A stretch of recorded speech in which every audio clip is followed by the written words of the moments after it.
Alrighty, guys, let's get things started off here.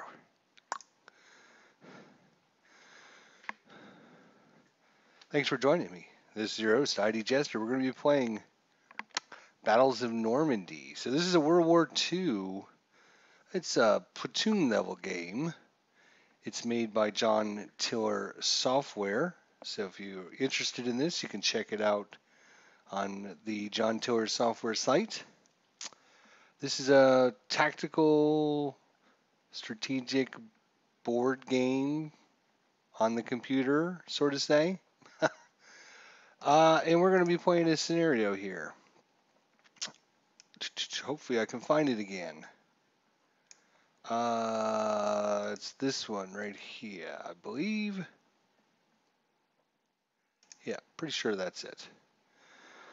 All right, so what we're going to do is there's different ways you can set it up.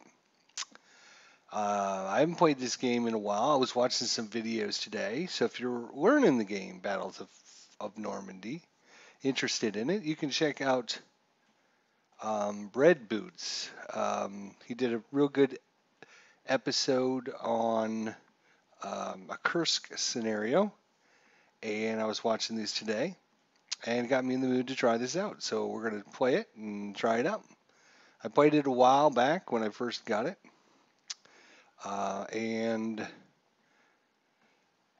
it's I play a lot of tactical World War One, World War Two board games. So John Tiller Software. It's known for coming up with some massive games with lots of scenarios. Actually, if we just close out of that, I'll just show you. Oh my gosh. Yeah. Whatever. Go away. If I just go new, no, we don't want to save this. Here's all the different scenarios you can get yourself into. Just, tons and tons and tons and tons of scenarios. Huge maps. All kinds of stuff as I'm scrolling through here. Just tons and tons of stuff. Which is one of their strengths of the company and the actual purchasing games from John Tiller. On the downside, their graphics, especially on some of their not new releases, are really poor. I'm really hoping that someday they would spend a few dollars and upgrade their engine. They updated it with this system. If we actually go to the John Tiller software site, so you have squad battles, which are obviously what they sound like. They squad size units.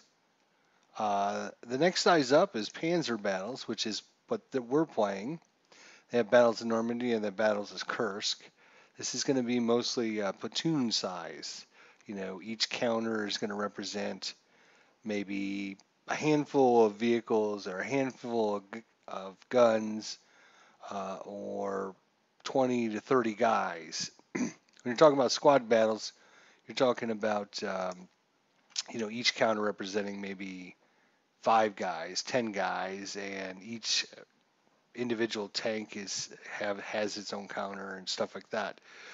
So it's a little bit more zoomed out for the commanders out there. Then you go to the Panzer campaigns, and this is a little bit more zoomed out as it is. And let's see, this is more of an operation type.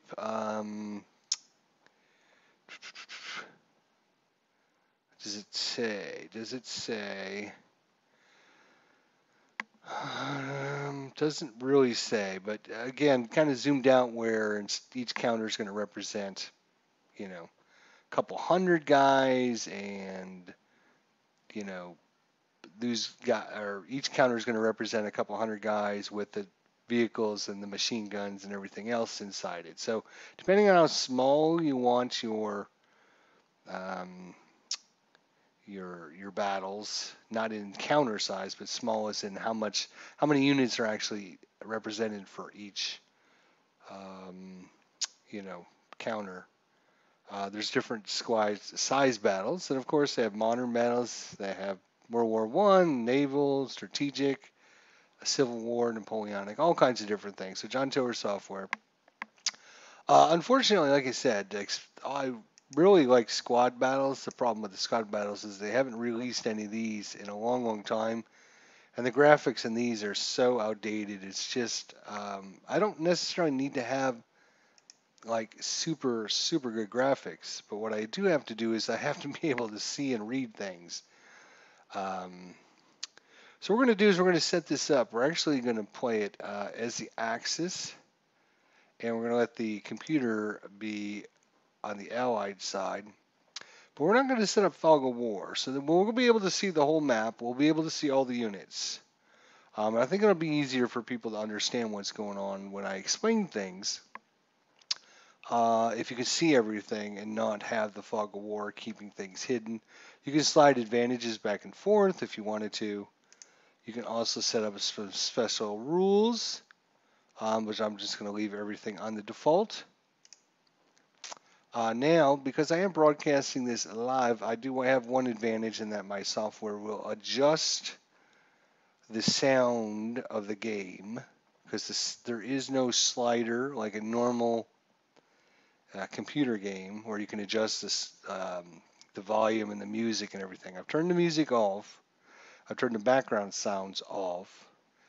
But there is no way to adjust the sound volume of the attacks and everything.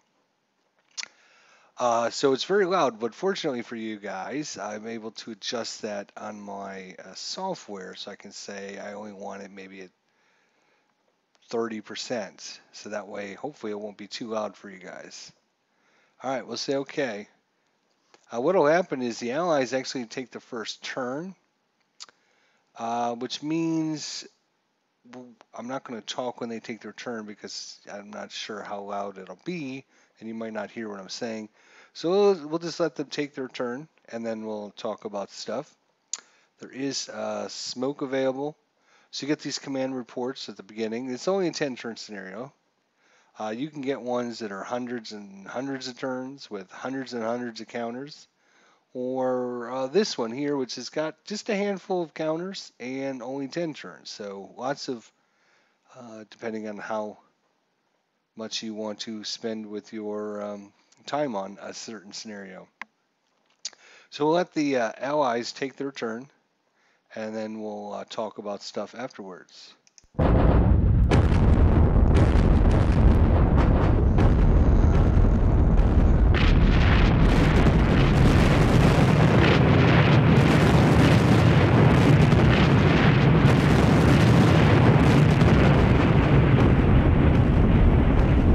Actually going to turn it down even farther because I'm down to about 20%.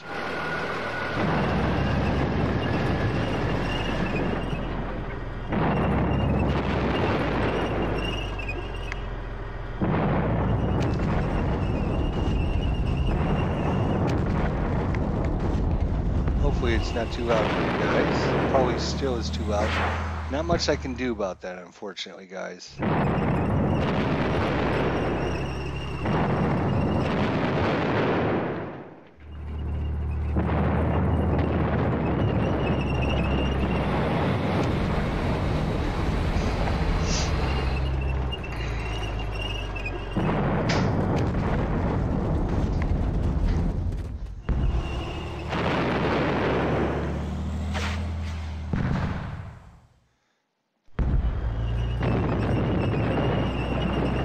Right now we're just letting the computer take their turn.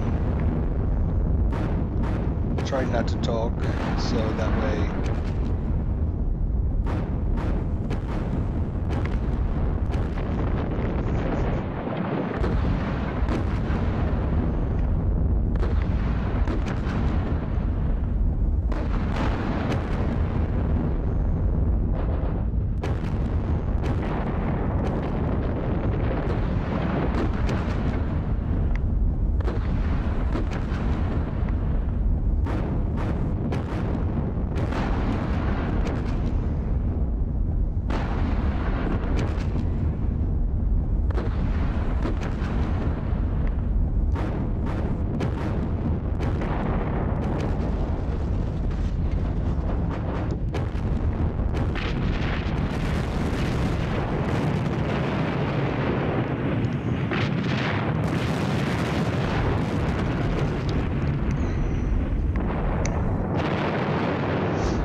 vehicle and disrupted him.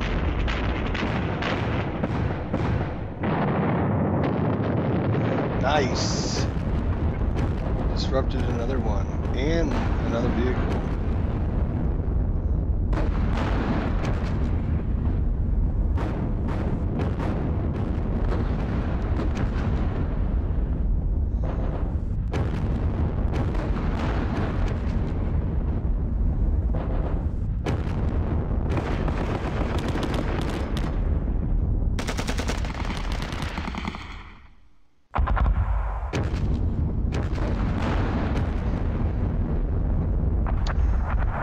Just biding our time, letting the computer do their turn.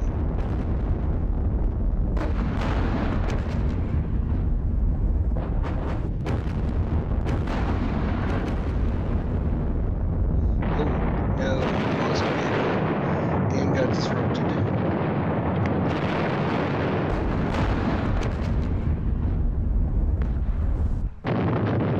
Oh, nice.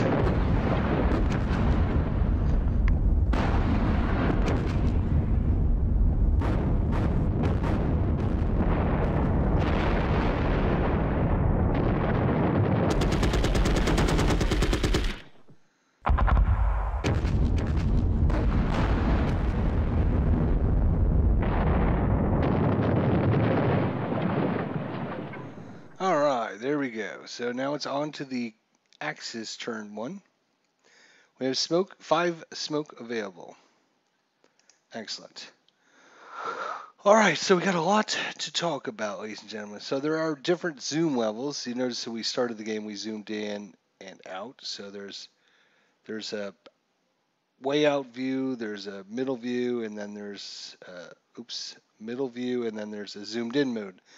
Obviously, we need the zoomed in mode. In fact, I wish I could even zoom in farther, but it doesn't let us. The graphics in this game, I would say, are serviceable. Certainly not, exceptional, but it's serviceable. I don't mind the look of this, actually. I wish all their games had at least this or better graphics. Unfortunately, they don't, which keeps me from buying a lot of their games because, like I said, when you purchase a John Tour game, you're not purchasing a graphic engine. You're purchasing a ton of scenarios, a ton of replayability, a detailed look at battles, and real extra thought and design of the scenarios. We actually ended up pretty decent on that first turn. So there'll be 10 turns. So let's talk about what we're doing here. So obviously we are the Germans, so we're the blue team. We are basically defending in this scenario. This is Operation Goodwood from July 18th, 1944.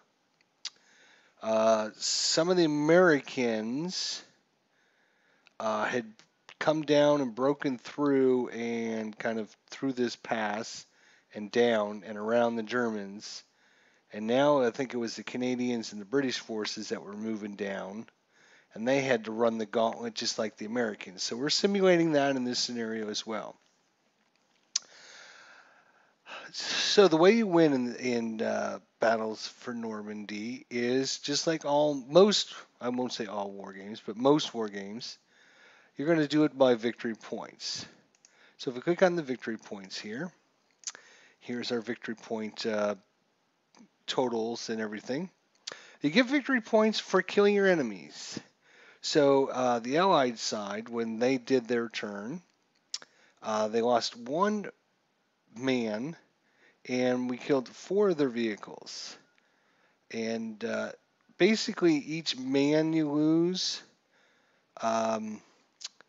each 10 men you lose is about a victory point, usually, in most of the scenarios. So losing 1 man is going to give you nothing, but if he loses 10 men, here's a good example. If we look at ours, we actually lost 20 men. 20 men is worth 2 victory points for the enemy. And usually each vehicle or gun you lose is usually around a point as well. So that way you can kind of gauge how important things are. So 10 men equals basically a gun or a vehicle. And the scenarios are set up so that in this case, um, the allied player, which is the attacker, needs to get 70 points for a. Let's just start here. Uh, if he only gets 30 points, he has a major defeat. If he gets up to 70 points, that's a minor victory.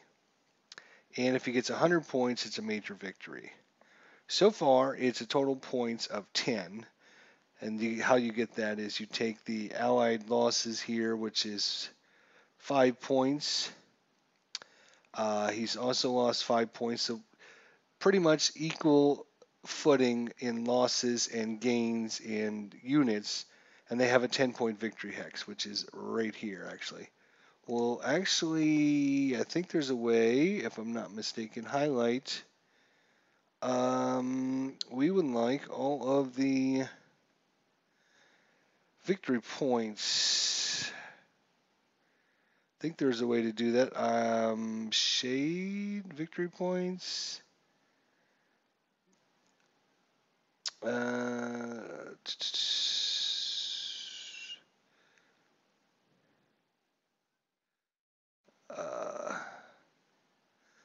I know there's a way to do it.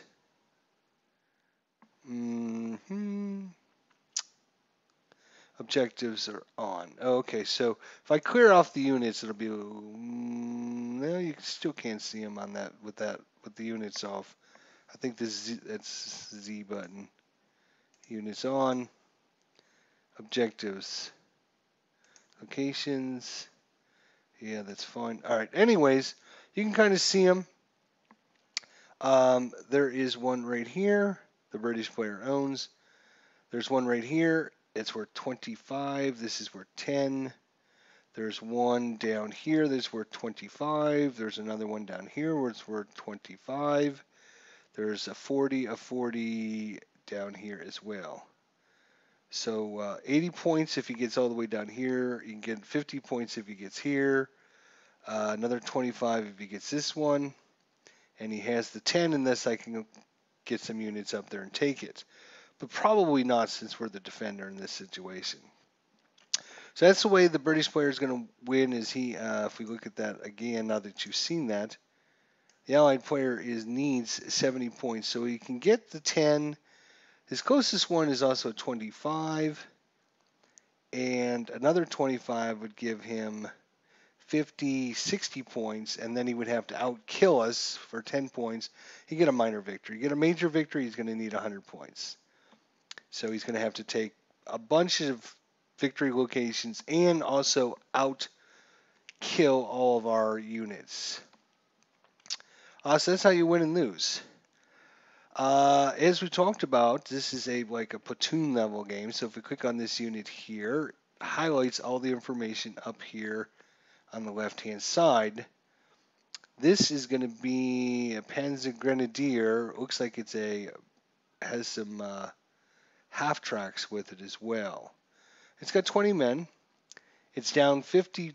It's down 48%. It's got 52%. So most of our losses came from this unit right here. As we've lost almost 20 men from this one unit. Obviously, as the spear of their assault is coming right by this guy, he's taken a lot of damage. So that's where all of our losses has come from. Look at this guy. I guess he's taken a couple losses as well. He's only got 36 men, 23 men, 29 men. If we look at these guys down here, they probably didn't take much damage. Maybe we start with not at full strength. That's a possibility as well. So that'll, that's about the size. Is going to be about 20, 30, 40 guys to a counter. Each vehicle counter represents, this represents 3 vehicles. This one represents 5 vehicles. So, between 2 to 10 vehicles, I would say.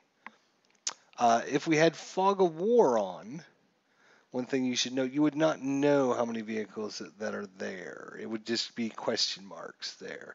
You know what kind of vehicle they are, but you wouldn't know their morale value, their movement value, and their fatigue value, and anything about the unit other than question marks.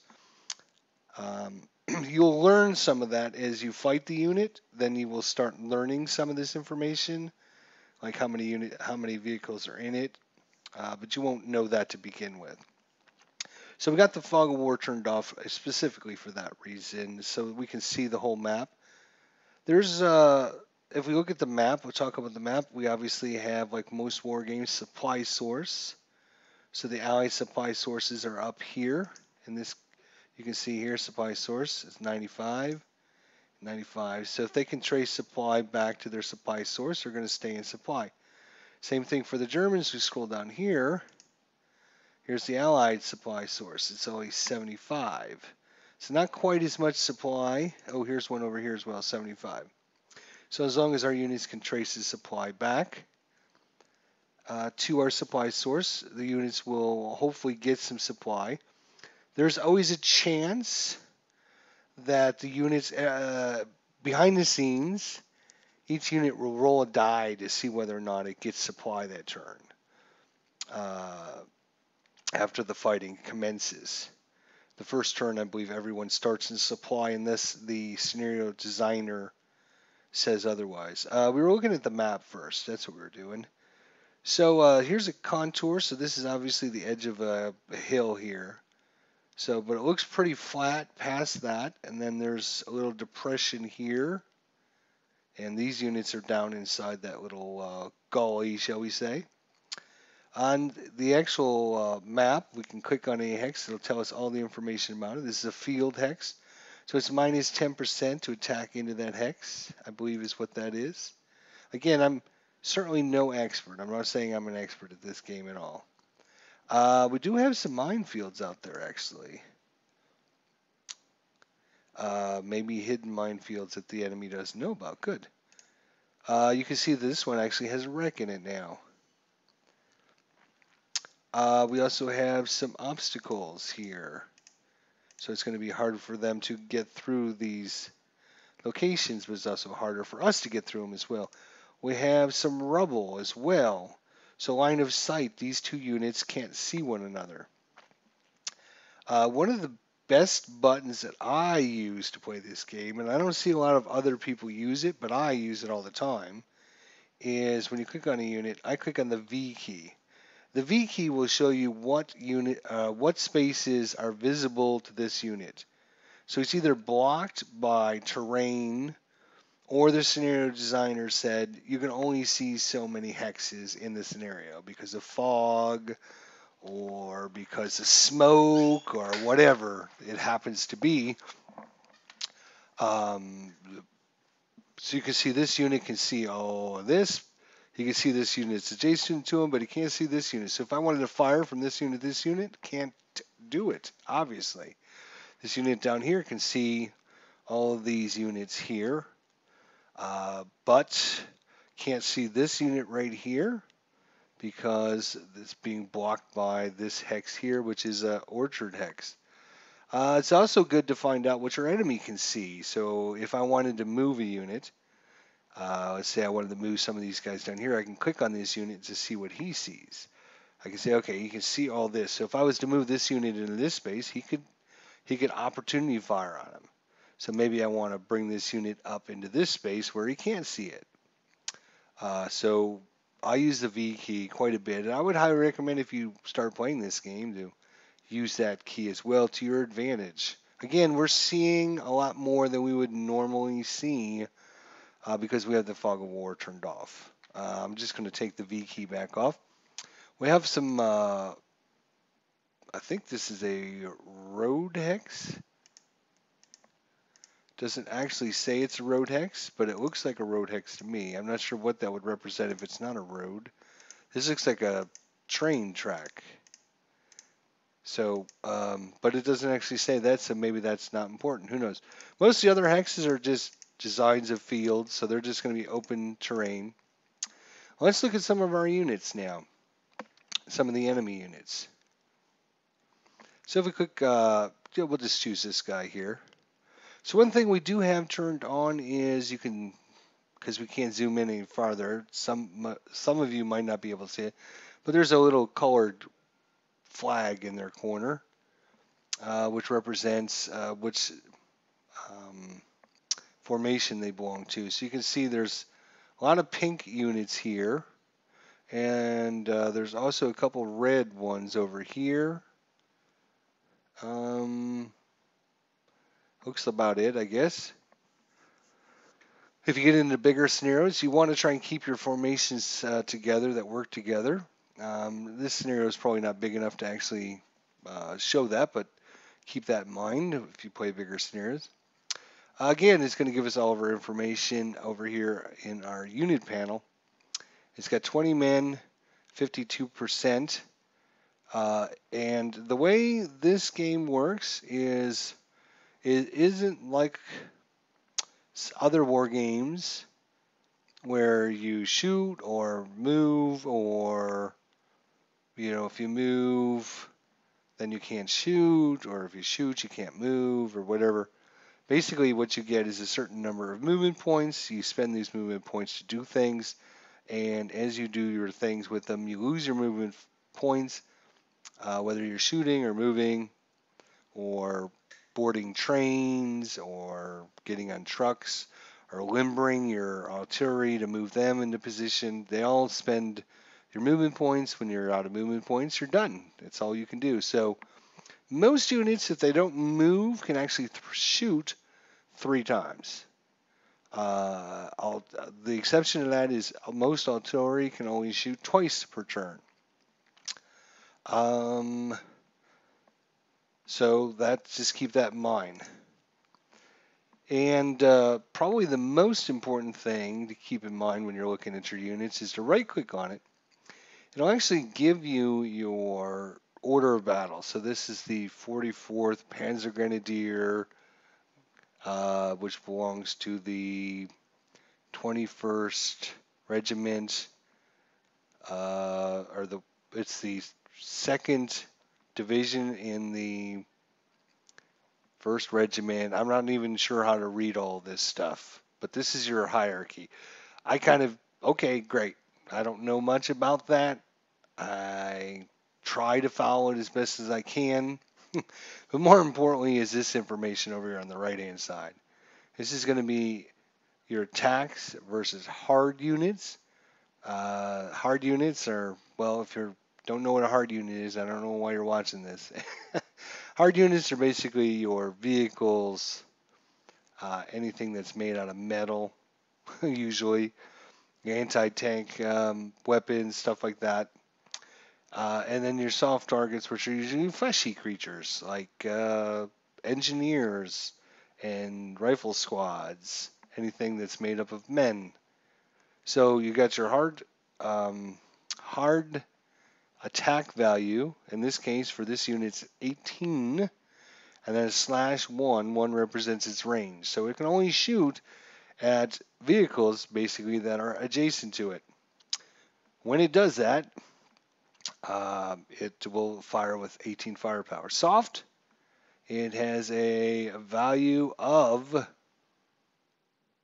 looks like it says 12. Again, the numbers are so small. And this background, if they would have get rid of that stupid background and just made it all black, that would have been so much better. But it looks like it says 12/4. It could say 2/4. I know it's a 2, but it might be a 12/4. So again, 12 firepower, can shoot up to range 4. Assault value, this is when you want to go into an enemy's hex, and fight man to man, building to building, and that would be like advanced squad leader, or if you're talking about the John Tiller games, that would be your squad level games when you're going to assault. So basically, you would be playing just one hex battle for that whole scenario. So that's your assault value. AA value is 2/0. So you got 2 firepower, no range on it. Then you got your defensive value, which is currently at 16, is speed, which is 4, and whether or not it's deployed or any kind of information. It also gives you the information about your hex and anything that's adjacent or going into your hex. So you can see here on the back side of this unit is a low wall, and on this side is a low wall. There's nothing on this edge. This has got a secondary road coming into it. This is nothing, and then this has got a secondary road coming into it from there. So if we were to actually hit the Z key to get rid of the units again, yeah. So that is a secondary road right there coming in, and you can see all that. Because that's important on how many units the enemy can bring across on assaults. And also, if you're defending, you might have like an AT ditches or something that might be here, prevent enemy tanks from coming in and assaulting you, and your defenses as well. Let's bring our units back on. So right clicking is very, very important. I wish when you clicked on a unit, we have all of this space here, over here on this side, you'd be able to see both of the information on that. So you didn't have to right click on it. It's kind of an extra step that you have to do. Great game system, tons and tons of information, tons and tons of value for your money. It's just they need to work on obviously getting a new graphic engine and then interface. They've had this same interface. If you played any John Tiller games all the way back to the campaign series, they're all programmed exactly the same. So if you learn one system, you can play all of their games, which is another cool feature. You don't have to relearn things. But they're to the point now where hopefully they can actually update and get into the 2000s sometime. And and I'm not trying to be mean or say anything negative because I've got nothing but positive things to say. It's just if they just some of the design decisions, they've always had this in their games, okay, which is great, but it's time to now go, okay, what can we do to further our games? What can we do to add so we can get more people playing them, more interest in them, et cetera, et cetera. Anyways, that's just my little spiel. So anyways, this unit here, it would tell you if the unit's disrupted, such as this unit here. You see this unit is disrupted. Disrupted means you're going to be firing at half firepower, and there's some other penalties as well. I'm trying to remember them exactly. He's down to 5 vehicles, 83%, so we killed one of the vehicles in there probably. Then you also have a morale value. It goes from A, which is the best morale, to F. So think of it as like a report card. So he probably started maybe with a D or a C, and now he's down to a D because when you get disrupted, you lose. I think you lose a morale level. You also lose a morale level if your fatigue gets too high. You can see their fatigue is okay at this point, I believe. That's why it's green. So fatigue, if you get an enemy unit, a lot of times you'll see, it'll say, if you watched earlier during that battle, some of the results were like fatigue. So you add fatigue as the enemy's trying to duck for cover and just the stress of combat happening to them. So that'll raise their fatigue level up. You can also lose men or units. You can become disrupted. You can become broken. Broken's even worse than disrupted. You're basically shattered at that point. At the beginning of each of your turns, you get to roll to see if any of your units recover from being disrupted or broken. So, try to keep these units alive, and maybe they'll come back at some point. Units that are disrupted, again, only have half firepower. So if you disrupt an enemy unit, that's the time to attack them, further weaken them if you can. So, that's that.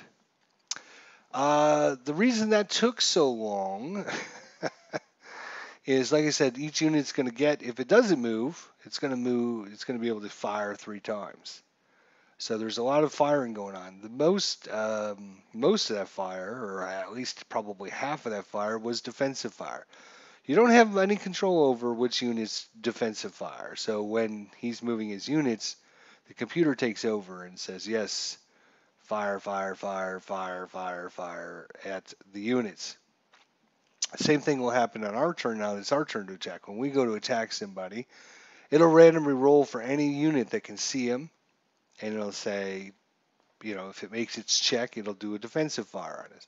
So we could fire one time from this tank at this half track here and end up getting like 3 shots back at us. So you have to understand that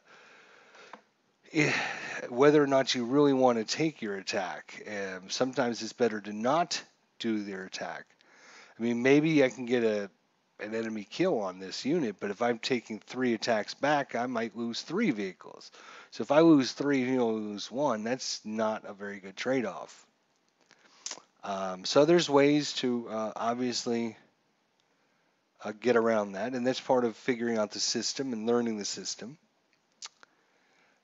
So for example, this guy here, there's no sense in me, that's kind of a bad example. Let's look at this unit over here. This is this looks like a 8 centimeter GRW34, pretty good size mortar unit there. But you see, it's got a hard value of 2 up to range of 9.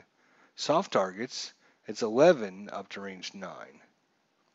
So if these tanks are shooting at me and everything, and this defensive fires with a firepower of 2, which is kind of a waste. It's just not advantageous to do that. So a lot of these defensive fire shots you see from units are not going to do anything.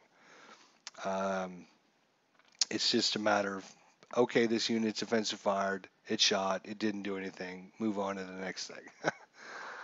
So what else do we need to talk about before we actually start?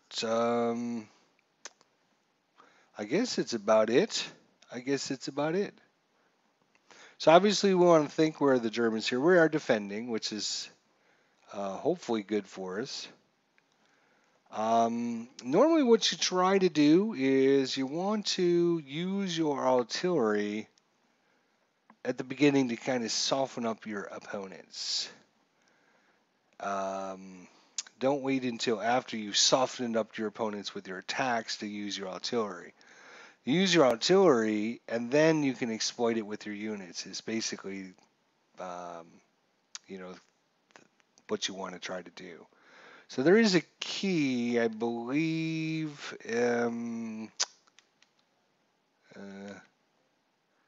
Let's see. We could also go to.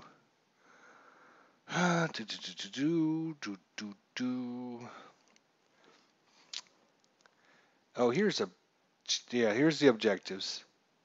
So you can see the British player currently owns that one, and here is all the other ones. We've pointed these out. But you can actually click on them now, and it'll actually blink. Okay, that one's worth 25. We have a 40 pointer down there, another 40 pointer. I have a 25 pointer there, and a 25 pointer there. So if the enemy only needs 70 for a minor victory, if he gets this one, and this one, that'll give him to 85 points for the 10 points plus the 3 for 75, 85 points. So that's kind of his goal, to get to here for a minor victory. So we try and protect these points if possible. All right, so again, we've got to think about, with all that said, is it worth counterattacking, doing attacks against the enemies? So we've got one unit that's disrupted here. It's only got 1 vehicle left in it. This unit can only obviously fire at a unit, 1 hex, that's a hard target. Again, I'm going to click on the V key so we can see which units this unit actually sees. So I'm actually going to take that attack. So there's a couple ways to actually select your units. What you can do is, if you single left click a hex, it'll just put the units over here and show you all the different units. So if we had single click this, it'll show us the units. In this scenario, there's only going to be a couple. In other scenarios, you might have 5 or 6 units in a hex. But if you double click the hex, what will happen is it'll actually highlight it up here for you to do something with it. So if I double click the hex, notice it's now highlighted in gold, so it knows that I've selected this unit automatically. Now with that in mind, just remember that if you double click a hex, it'll select everything that's in that hex. You can unselect them by just single clicking on them. The other option again is to just single click on a hex and then you can single click on the unit. In this case, we only have a single unit in that hex, so if I double click it, it'll just select that unit for me. I don't need to come over here and click it, so it'll save me a step to do that. So we're actually going to use our attack against this disrupted unit over here. Let's see if we can blow that tank out of here and get it out of here. Obviously, these guys are just going to swarm these guys.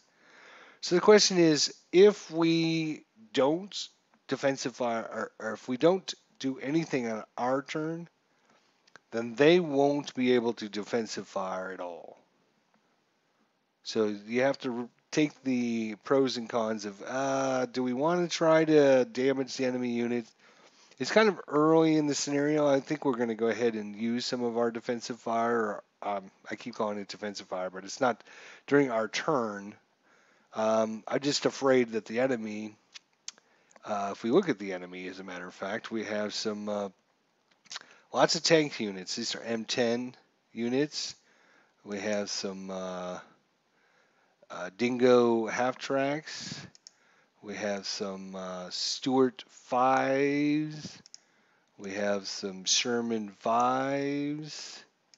We have some Sherman 5 Fireflies. There's all kinds, and most of his units are actually armor units. He only has several of the infantry units. There's one right there.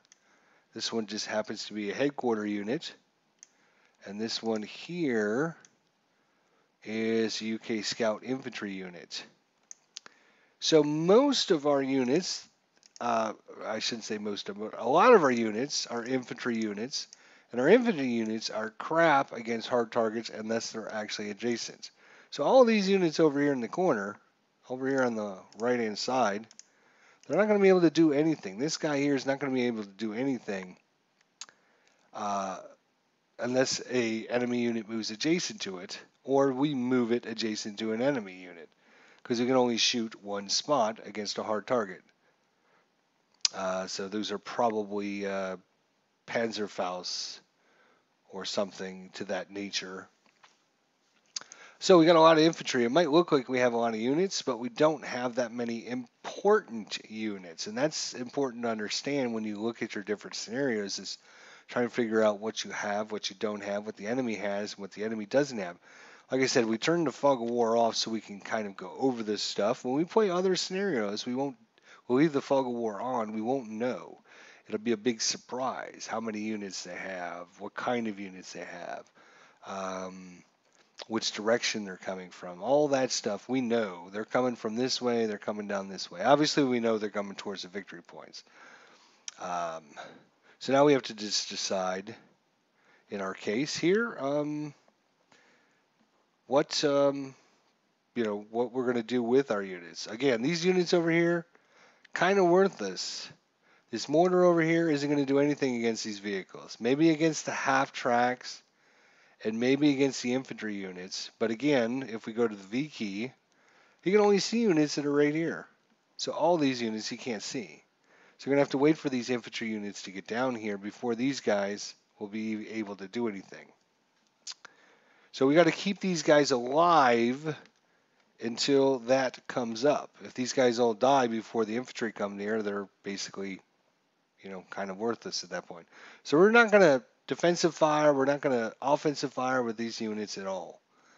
We just want them to sit over there in peace until somebody comes close enough to shoot at them that we can actually shoot. These guys here, these guys are going to be sitting ducks anyway, so we're going to try to, we can't move them out. If we move this unit into an adjacent hex, he's just going to get ripped apart by all these guys. At least since he's in his fortified position, it's been improved by 20%. So minus 20 to attack into that hex for the enemy. So he's got a slight chance of living through a few attacks. Um, that's its saving grace, I guess. And then, so what we're going to try to do is just whittle down the enemy with our tanks and our anti-tank units. We also have, if I view, oops, that's not what I meant to do. Map labels. We're going to turn the map labels back on so it gives you a better idea of the different locations we're looking at. Now, these are all probably obviously in France since we're dealing with Normandy here. So I can't tell you the names of them. I could try to pronounce them, but I'm sure I would butcher them, so you can just see them and enjoy them. What we are looking for, full screen map. So that just gets rid of the one on the side, which doesn't really do us any good. So what I'm looking for,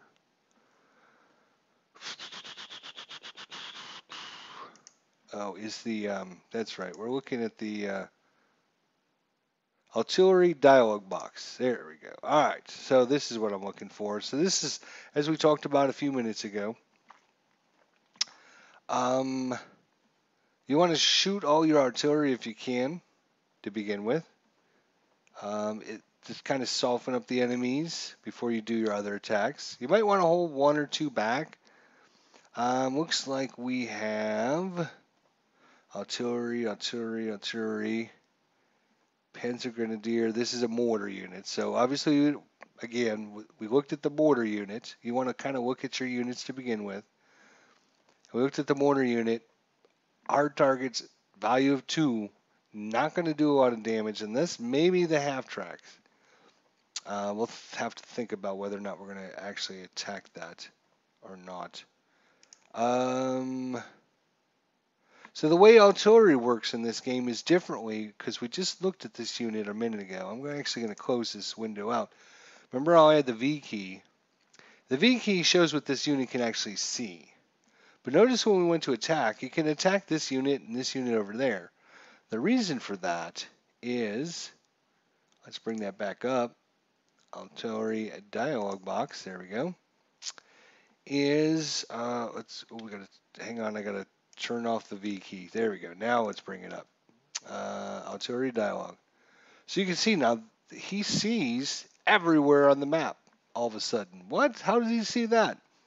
That's because any unit that, or any squad that's in his unit can spot for him and let him know where to drop his rounds at. So these guys here, this guy here is spotting this guy right here, and he's saying, okay, it's at coordinates whatever. It happens to be coordinate 115. You can see that. No, is that the coordinate? No, that must be this coordinate is 115. Anyway, so when we click on these, it'll actually show you the different, highlight the different units. You can actually see that by clicking on the spotters button, and it'll show you all the different spotters for this unit here. So you can see that these units are spotting and these units are spotting for this mortar. If we click on this one, let's see, this one here, let's click on this one. This is going to be, where is it? It's right here. And these are all the units that can spot for it. Again, these units, just about everyone can spot for it. We have this one here, same thing. We have this one here. That's down here in the gully. Again, these guys, even though it's down here in the gully, these guys can spot for it, so it can still fire its 15 centimeter rounds up there. All right. You can also obviously switch from spotters to targets and also normal to smoke. We remember at the beginning it told us we have 5 smoke rounds. So what would we want to use smoke rounds for? Well, we just talked a lot about it actually. And that is the fact that all of that damn defensive fire that the enemy uses when you attack. If I was to, again, click on this unit, we actually have 2 pretty decent units in here. We have a 8.8 flak. These are the 88 millimeter howitzer, or AT guns there, famous German gun there. Well, let's try and keep these things alive. If I use it to shoot at these tanks, we're going to get all kinds of defensive fire, blam, blam, blam, blam, blam, blam, blam, just shooting the shit out of us. Probably, oh, well, let's just show you. Let's get an attack off. So we're going to shoot this guy here. Again, we can double click to select him. And then what we have to do is we have to go into attack mode. You can come up here and hit the attack mode button.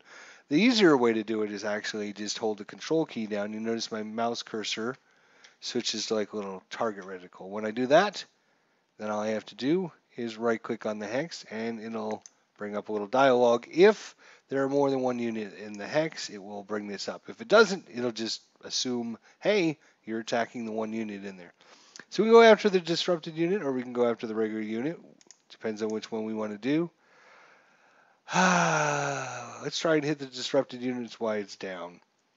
So we're going to do a single attack and let's see what happens. Yes, blew it up. So in that case, it was only a 1-for-1. So we attacked and we had one defensive fire at us. That's okay. I mean, sometimes you'll get none. Sometimes you'll get one, sometimes you'll get two, sometimes you get three, sometimes you get four. So it just, it depends how many units have line of sight to you. In this case, there's quite a few units having line of sight to this unit. But with that, we can look at our victory. I wonder if I can just keep that over there because we're not going to be using this black space.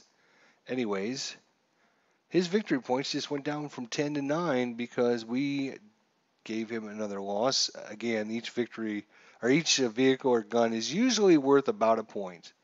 So he's lost 5 vehicles. It's cost him 6 points so far. That was a good trade-off. And even if he lost a couple guys, it was worth a trade-off. Remember, 10 guys are worth 1 vehicle or gun. I can't do that. So it's waiting for me to close this window. Damn, that's too bad. All right. So remember, we talked about movement points a little bit ago.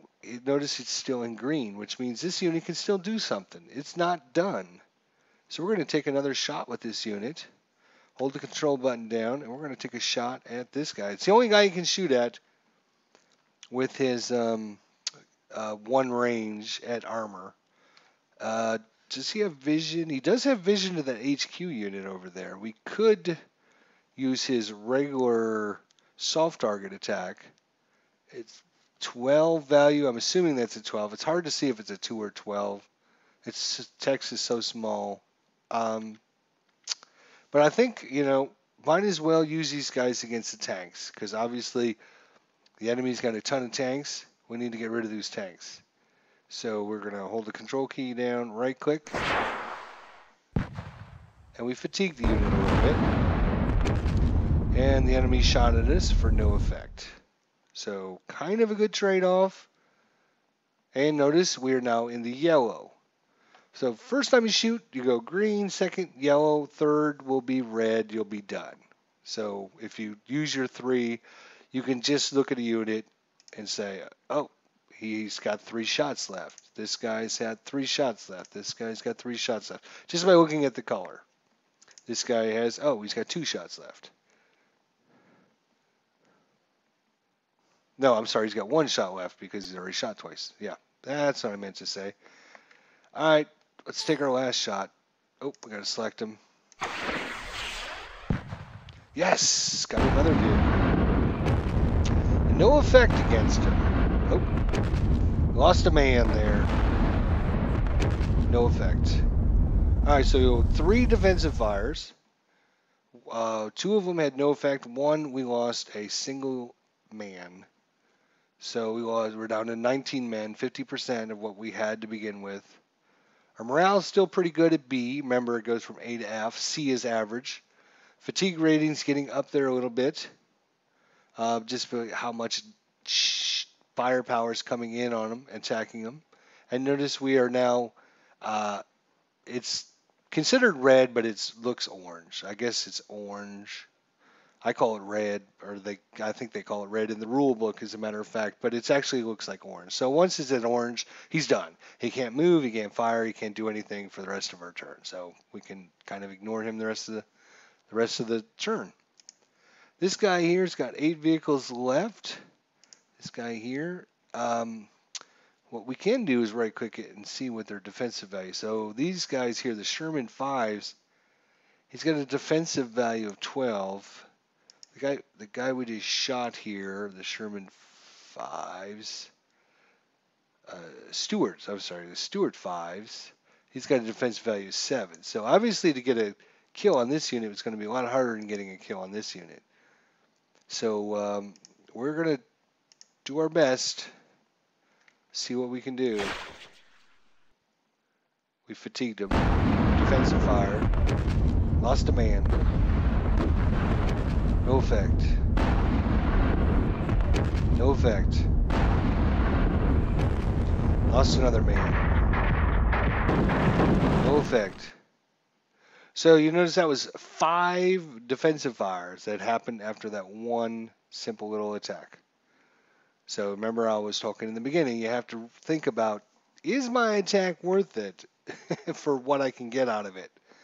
Sometimes you'll get none, sometimes you'll get 1, sometimes you'll get 2. It's just, you gotta, that's part of understanding the game and the game system is knowing what's a good attack and what's not a good attack. We're going to just keep going with this guy. I mean, losing one single guy is not bad. Losing a couple guys, obviously, if we lost 10 guys, that would be worth killing 1 tank. So taking a couple of shots, if we take 3 shots and kill 1 tank, and then we kill 5 guys, we're still up in points because a tank is worth a point. 10 guys are worth a point. So we're going to take another shot. Oh, fatigued himself. Oh, lost 3 men. Okay, that was it. And we can't shoot this guy, right? He's out of range, yep. All right. So, take a 3rd shot here. Come on, hit him. Yes!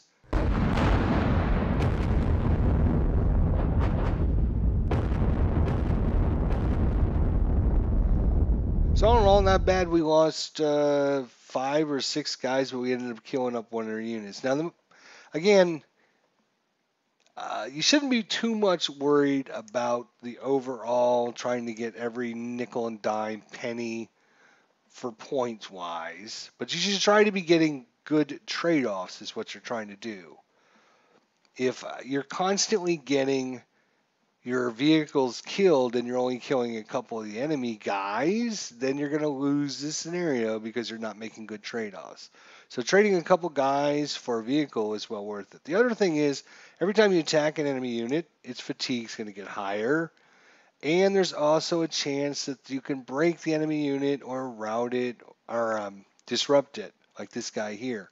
If we can disrupt as many units as you can, that's good. So the extra advantage of doing attacks, you might take more damage from defensive fire, but you might get that shot on the enemy that disrupts it. And now this unit's not going to be able to do much. It'll still be able to move. It'll still be able to attack at half firepower. Its morale is down. It's got to try and recover all that stuff and then try to become undisrupted again. So it's worth, losing a few guys, unfortunately, for those poor souls out there. But, to get the disrupted enemy, that's why I was so excited. We actually ended up getting 2 enemy tank units disrupted. We'll get to those in a minute. Now, this all came about because we talked about the artillery dialogue from like an hour ago here. We're going through this kind of slow, but I feel it's worth it. So if we look at this unit, where is she? Where is it? Where are you? Hello, where are you? That is a good question. Where the hell are you? Oh, what? Oh no, yeah, we went 1231.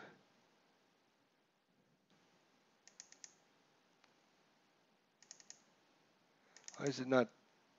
There it is. All right, so let's just start at the top of the list here.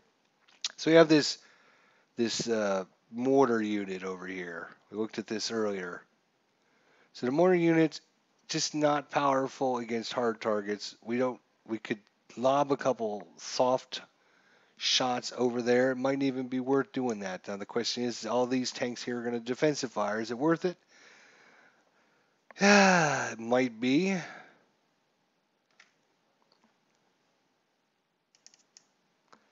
Um, sure. Let's see if we can. We want targets, normal. Oh, I got a right click on it. There we go. So we're lobbing some in there. So fire on an empty or unspotted hex. So it shows it's a target though. Maybe because he can't physically see it, we get a penalty for that. No defensive fire from that. That's okay. Let's see. This unit here, where are you?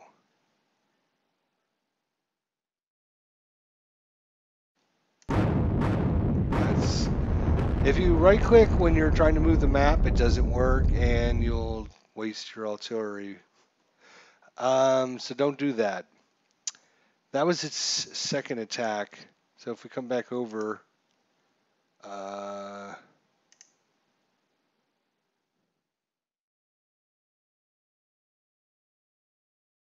we got a pack, 7.5 centimeter pack. Okay. All right, let's try this again. So we can think about actually laying down some smoke so we don't have as much defensive fire. That's what we were talking about. So if I wanted to kind of protect these units, I could put smoke like right here. That means this unit and this unit and this unit and this unit can't defensive fire at this unit. And even this unit couldn't if we laid a couple smoke there. Might be worth it actually, because we can still shoot these units up here at the top without these guys defensive firing on us. Might actually not be a bad idea, actually. Let's use our mortar to lay some smoke down. Right.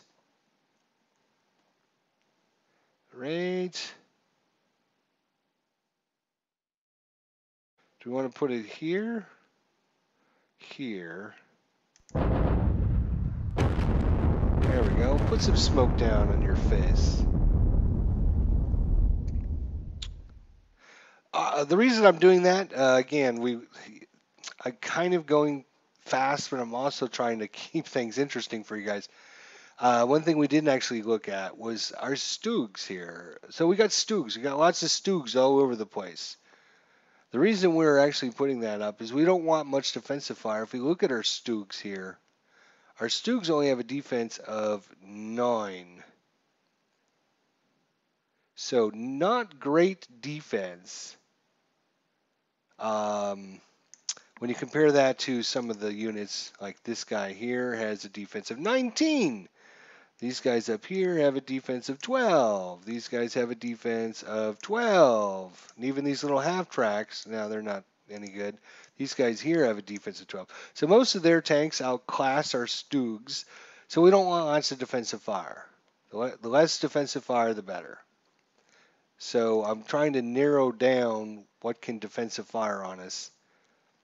I don't mind 1 or 2 defensive fires. I just don't want like 5 defensive fires on us. Artillery dialogue. We're going to bring back in that mortar. We're going to drop some more smoke. This time we're going to drop it.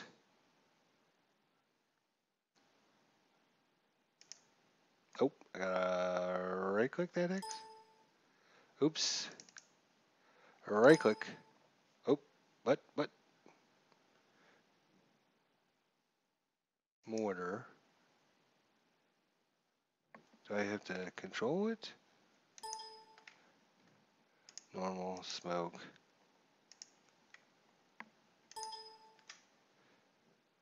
Target hex is out of range. Oh, yes. So that was the other thing we forgot to look at was the actual range on this thing. 9. So it can only shoot 9. 1, 2, 3, 4, 5. Actually, let's Let's bring that back up then, because I think I like the smoke over here, right here. Put some more smoke out there, boys. And maybe another one right here. All right. So now we've got, what do we got now? Where is this thing? Sure why it's not highlighting it anymore. Oh, it's right here. It is. It is another mortar unit. Again, 2-9 against hard, 11-9 against soft. That's not bad.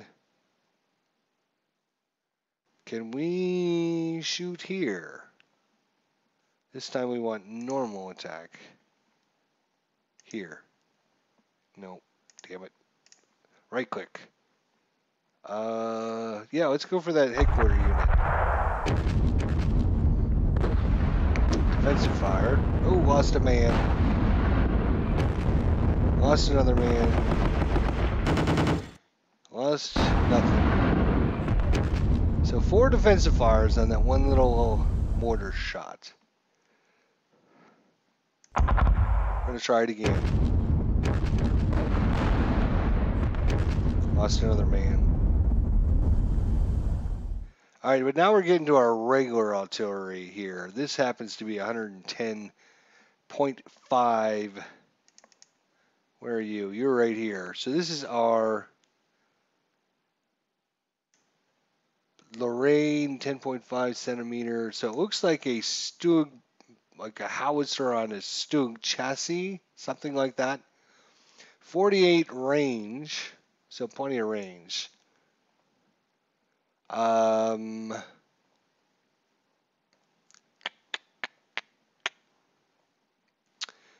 its hard value is 3.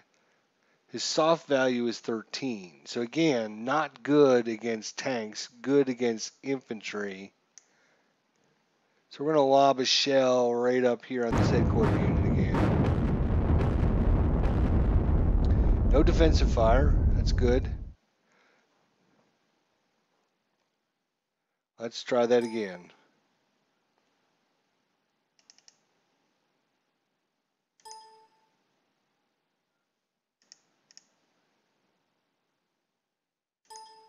Yeah, indirect fire to target exceeds hex fire limitations. Okay, well, great. So then, in that case, we don't need to defensive fire because we don't want to shoot at the tanks.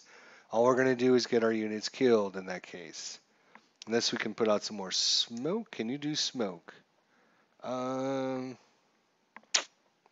still going to be... Oh, Jesus Christ. I just put smoke up. I meant to select that unit, not lay smoke on him. Ah, beautiful. When things go together like that, it's a great plan.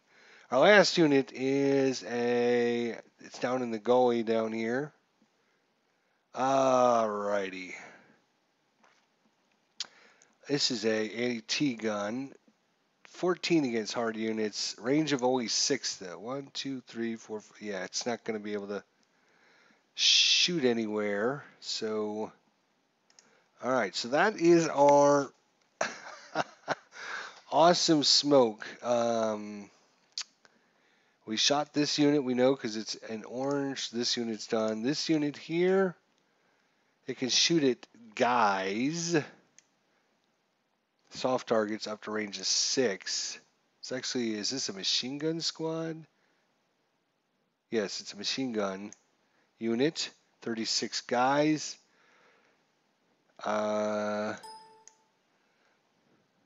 This unit here, defense of 3.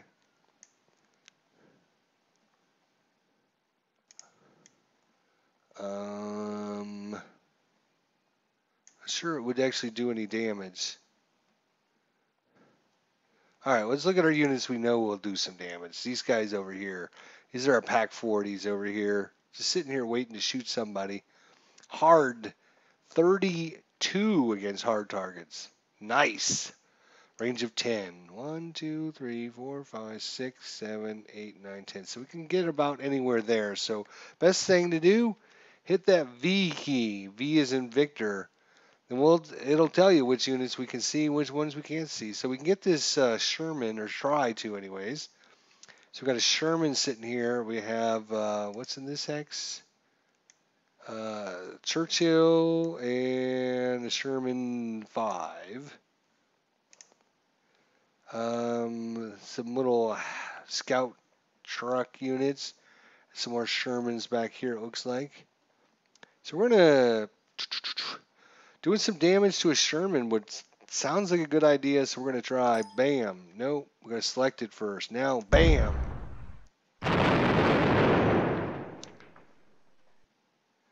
What? No defensive fire? All right, we'll take it. One shot. Second shot. Boom. No effect. Defensive fire. No effect. More defensive fire. Fatigued. He's got a unit way back here. This thing is a pain in the ass. This is the Royal Horse Artillery Regiment. It's a Sexton. Against hard targets, not great. Only 3. It's got awesome range. It's just not going to do probably a lot of damage unless it gets lucky. So I'm all for that. So we took our second shot. We're going to take our third shot. Give it, baby. Oh, I got to select it. Didn't get anything out of that. All right, but no defensive fire. That's good. Take this unit here. We're going to keep working on this guy, I think. Oh, got to select him. Just keep fatiguing him. No effect, no effect. Come on, let's get an effect here. Nope, no effect. Alright, so that was those units. They're spent now. Alright, so we got our Stoogs again. Good firepower. 32 against hard targets. Just we don't have much defense. So defensively, we don't want lots of we don't want lots of defensive fire here. What are you against? 8 against soft targets. Could go for the headquarter units. But I think damaging some vehicles. Trying to anyways. Nothing? Just fatiguing them as they're under, just battle stress. So there we took 3 shots. We didn't have any defensive fire whatsoever. So they either missed their rolls or... Alright, so this guy here... This is the guy I was hoping... These were the group I was hoping to block. Damn. 8 vehicles in there, 8 vehicles in there. I don't want my guys getting hurt. Alright, I'll tell you what. We'll use our 88 millimeter. Shooting right at this guy. What is this thing? That is a Sherman Firefly. Defensive 12, hard attack 24. Yes, pretty solid unit there. All right, come on, 88, take it out. Yeah, took out a unit. Defensive fire, fatigued us. Okay, that's all right. We'll trade off. That's a good trade.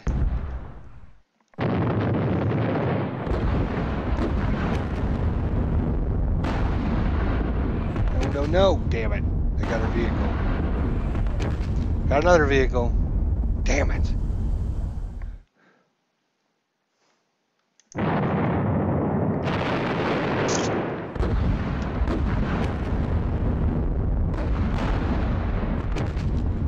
Oh, they got rid of that whole unit, man.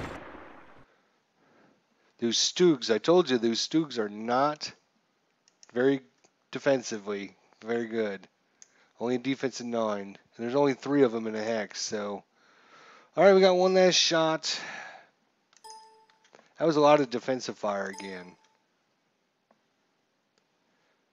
Doesn't have. Oh, yep, it doesn't have any more movement points. It's spent. It's spent. You can only see one guy. Sure, take a shot at it. Might as well. The advantage of this is we know we can't get too much defensive fire because no one else can see it. So that's one of the important things. So I'm willing to shoot all kinds of nonsense at this guy. Alright, so nothing in there. So these guys here can see him. Alright, so this is the unit we want to worry about. This is our disrupted unit. So we want to move it so that nobody can hit it, obviously. So if I click on the hex I want to move into, I can see what it can see. So if it can't see them, they can't see me. So this is going to be a good spot. Hopefully we're just going to put it out of the way. And hopefully everyone will forget about it. It'll recover from being disrupted, and then we can deal with it later. All right, we're going to take a shot at these disrupted. Oops, got to select it. Yes!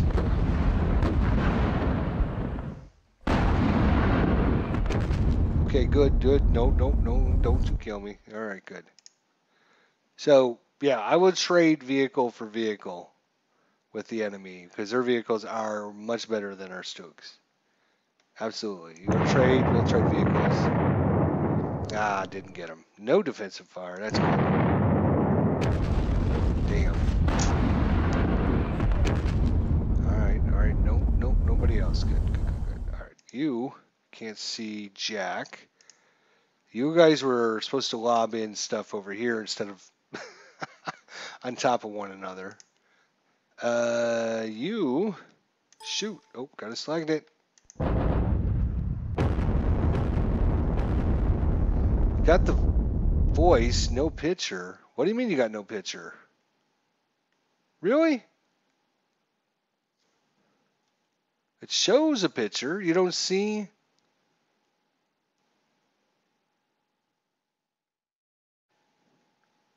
You don't see the picture of the map on the screen?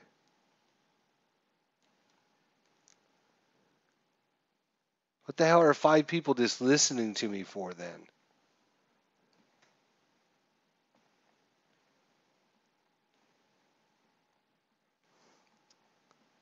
Oh, okay. I'm like, wait a minute. You're telling me you can't see my screen, then why are 5 people watching? Okay, now I get you. You're not watching. I got it. You're just listening to me. I got you. Okay. Clinton Parks is in the house. Everyone say hello to Clinton. Good friend of the channel. Now, what were you doing before you interrupted me? Yes, we were trying to kill off this disrupted unit. Nothing? Come on. Nothing. Okay, defense fire. Oh, we were fatigued and /D, which means we're disrupted. So yellow, bad. Bad. And we got no movement points, so we can't hide away from them. That's all right. I mean, they're going to do it. I mean, that's the way it is. Sometimes they get lucky. Sometimes, oh, got to select a damn unit. Fatigue. Come on, give us a kill. Fatigue. Third shot. Yeah, nothing. Just keep hammering that guy. Not getting much defensive fire. That's good. Yep, here comes one. He's shooting at half firepower. This guy's not, though.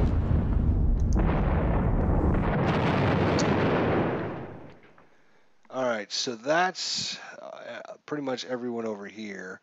These guys, notice down here, they had the fixed, which means the scenario designer, for whatever reason, maybe there's a reason, maybe he just didn't want to, or whatever, these units can't go anywhere until they become unfixed.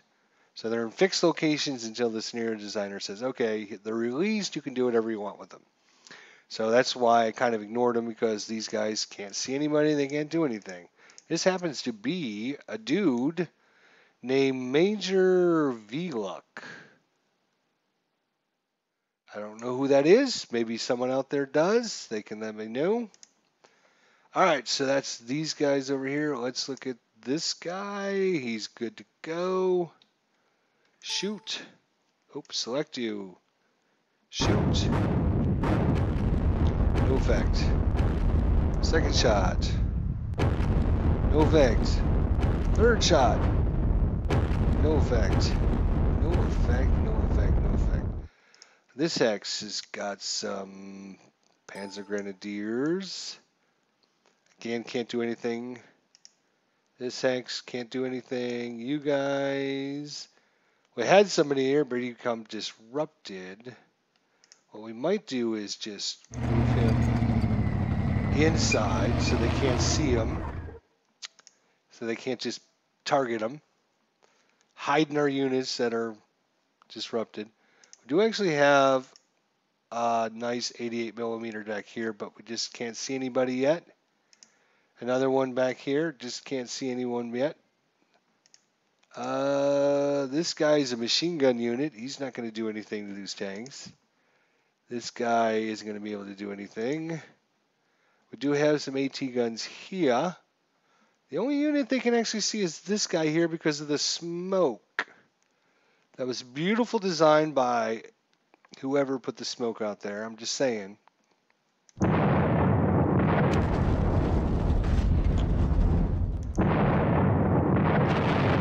Got a vehicle.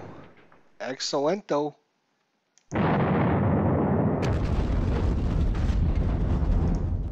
Alright, that's just a machine gun squad. That guy's fixed. He can't go anywhere. We shot our mortar. This guy... We could move him up into the smoke. Well, he moves here. We can get some defensive fire.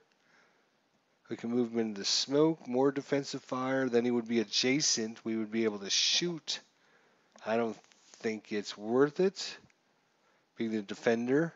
Let's take a look at those victory conditions. These all-important victory conditions. Total points right now is still 10. Allied lost only 2 men, but they've lost 10 vehicles. A total of 12 points. Axis, we've lost 31 men. That's 4 points. Remember how I said about 10 men to a point? That's just average. The V stands for Vaughn. He's Hans von Luck, Major, assigned to the 21st Panzers and awaiting orders to move. Clinton Parks, you are amazing. You never cease to amaze me, I tell you. So they need 70. They got 10 so far. They are in a major defeat, but you know this is only turn number 1. Of course, they're not going to be able to get all the objectives on turn number 1. I think we are done with that turn. So again, we're going to put this game on autopilot. It is kind of loud and stuff, but we're just going to let it do its turn. It'll take probably about 5 to 10 minutes to run. Next turn. We're going to call this battle 1-1-2. Save it. So, visibility is improving. This is turn 2 of 10, allied turn. Smoke available, they have 10 smoke. 1 unit undisrupted or unbroken out of 2 units. So both of those broken units checked. One of them passed their check, one did not pass their check.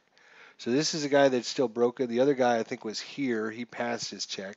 So he's no longer disrupted. That kind of sucks. And...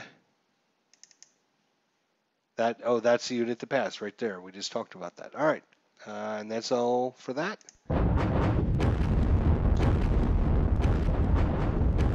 They're going to use their artillery to bomb that shit out of us. Lost a vehicle there. Lost a man. Lost another man.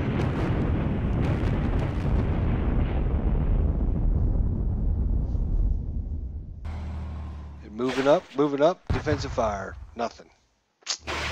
Good fatigue. Shoot him. Nope. Yeah! Got a unit.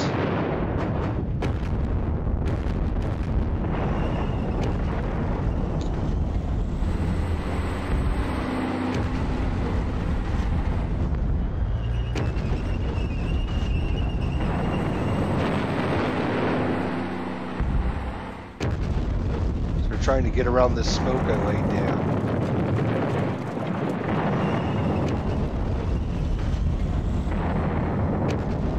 Yeah, it's another vehicle.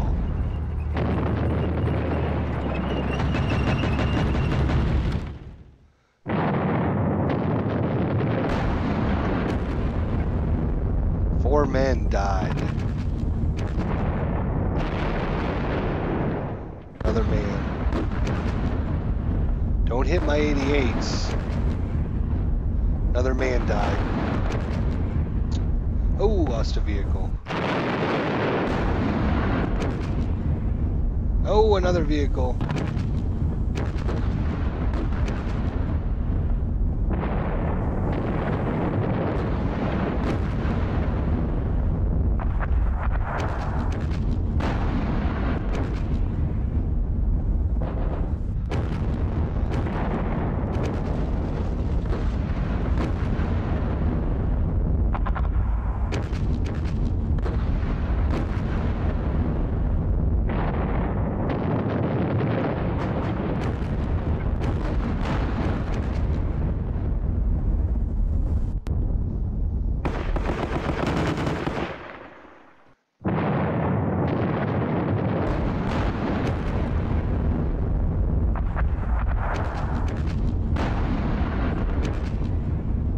Oh, lost a couple guys and become disrupted. That's not good.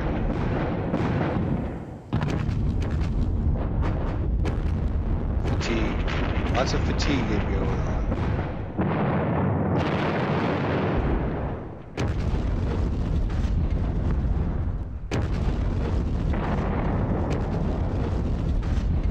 Lost another man.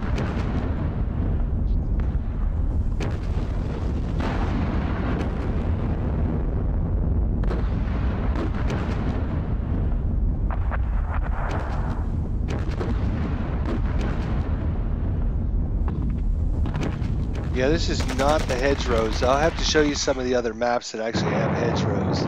This is a lot more open. Oh yes, we disrupted the enemy with our 88s. Beautiful shot there by our 88s. I'll have to show you some of the maps that the hedgerows are on.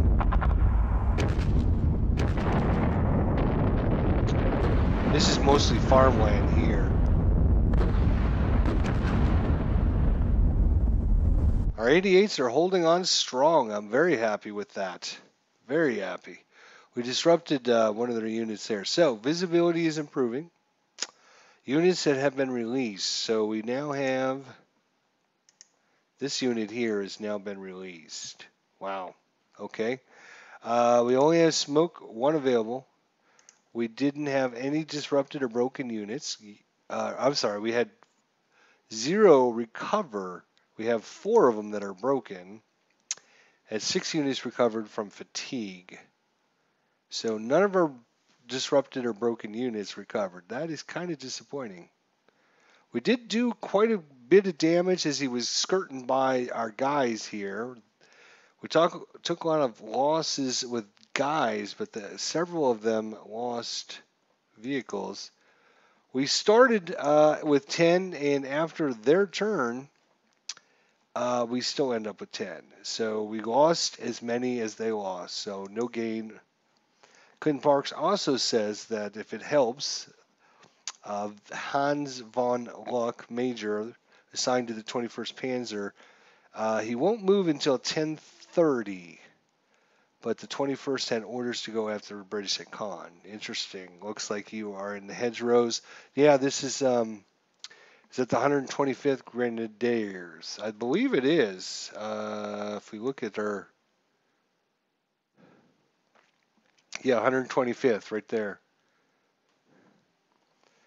Part of the 21st Panzer Division there in the whatever army group that is, LXXXV1, whatever that adds up to. 86 army group, maybe? All right, so it's our turn too. You still only have 10 points. Looks like our smoke went away, so we're going to have to do something about that. I'm thinking about just, oh, we only have one smoke. Oh my gosh. You guys are killing me. All right, let's see if these tanks came into range of our 88s back here.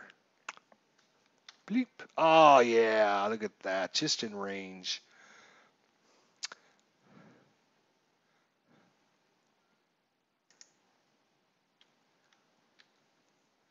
So the question is, take a shot at him, yes.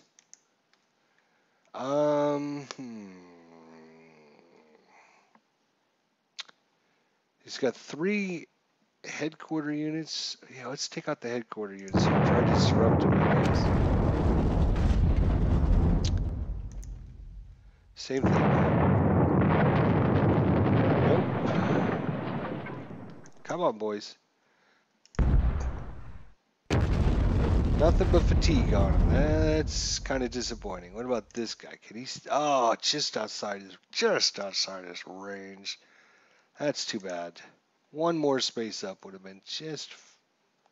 All right, so let's look at our artillery again here. We have. Let's see. We got a mortar unit. Where the hell is it?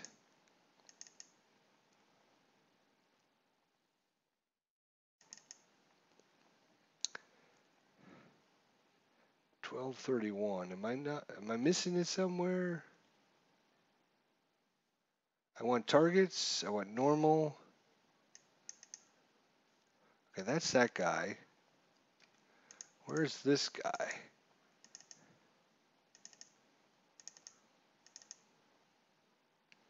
Oh, so this one here must be this guy over here.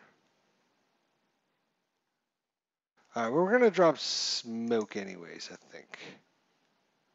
I'm gonna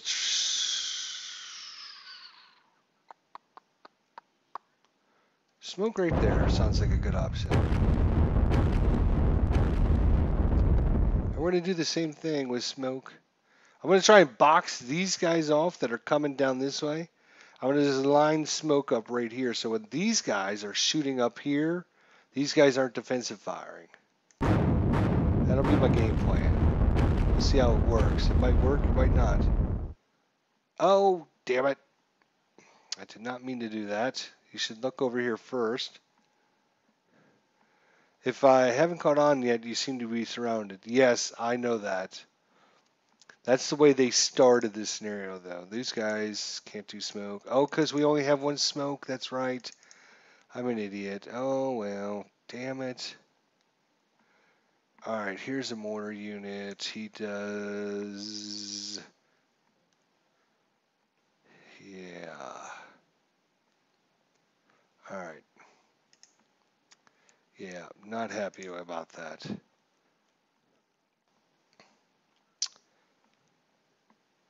All right, in this hex here, we do have a disrupted unit. So now's... Maybe I should have put smoke over here. Oh, well. Live and learn. Oops, select the unit. Do it. Hit the disrupted unit.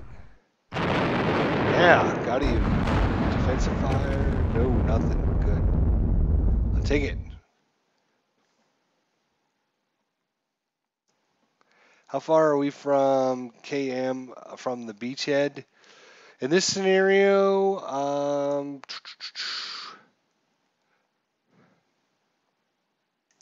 here, no, that's the command report. Weather, strength. Nope, nope, nope. I think there's a way to bring that back up. I just see here.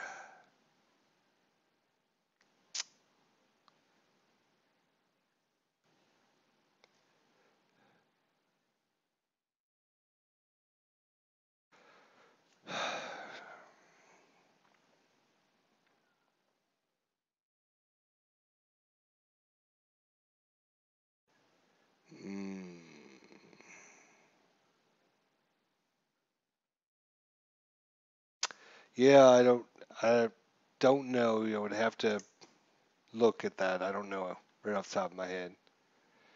Let's see. We're going after this disrupted unit, trying to kill it off. Defensive fire. Don't you hurt my 88s. Okay, good. Last shot. Come on, get another kill.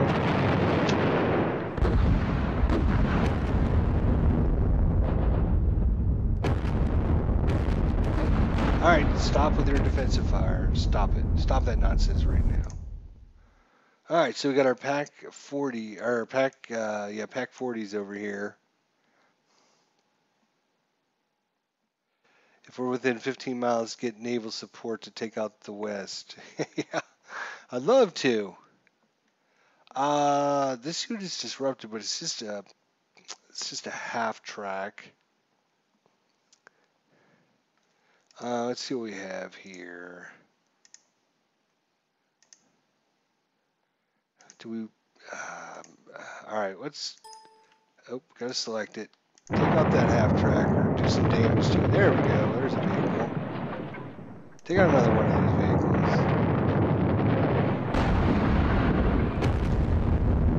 Take out another one. Oh, we got one. We got a vehicle. That's not bad. Keep going. Oh, gotta select it. Fatigued him. More fatigue.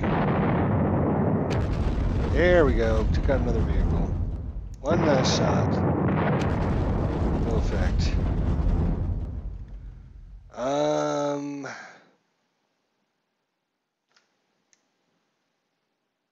Yeah, these guys are very powerful, just not very good defensively.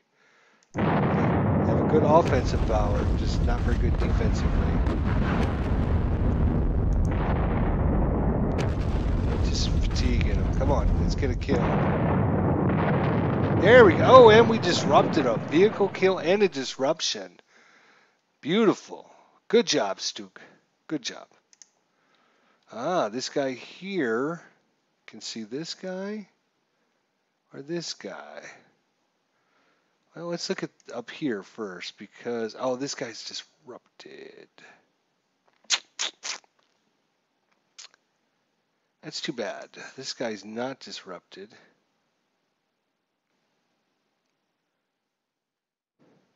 But there's nobody adjacent to him. Although, I wonder if he can shoot these guys. Unit has no valid target in hex. Can you not see them? Yes, you can see them. What is this thing? Oh, this must be a headquarter unit with some jeeps. Is it considered a hard unit? Wow. It does have a defense of 16. I guess it would be a hard unit. Okay. Well, that's too bad. That's too bad. Did this mortar shoot? Not yet. We're out of smoke, though. We don't have anyone to really attack with this. So not good there. I'm thinking about moving my disrupted unit away. I'll get some defensive fire. And it'll become... It won't be improved. Well, yeah, if I take him out of there, it won't be improved anymore. That is a improved position, is that? Doesn't look improved to me, but okay, maybe they're just dug in. I don't know. All right, well, shoot. I think... All right, we'll come back to him. Oh, yeah, we'll take a... Oh, yeah, I guess. Doom. More hits. No effect. Shoot that disrupted unit.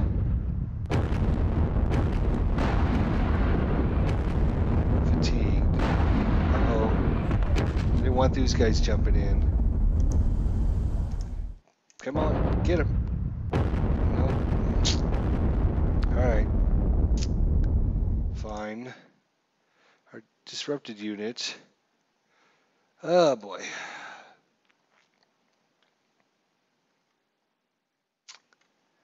Oh boy.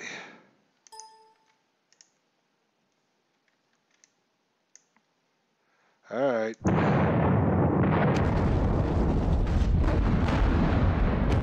Ah! That's it. That was a bad trade-off right there. Nothing for a vehicle and a disruption. So bad trade-off. So we got 3 disrupted tank units all in a row right there. That's not ideal. You on the other hand,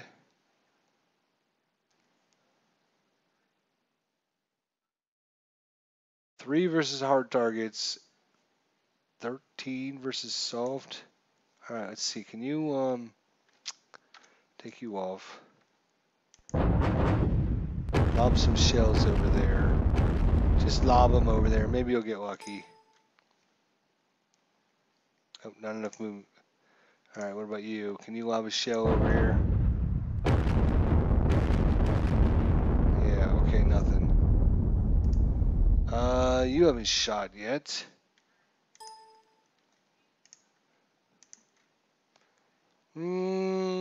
Let's take the 3 units.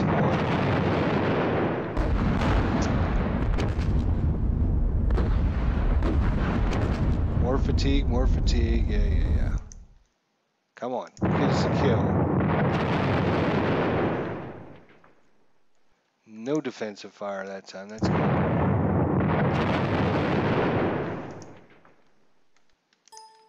Ah, always have to remember to select it.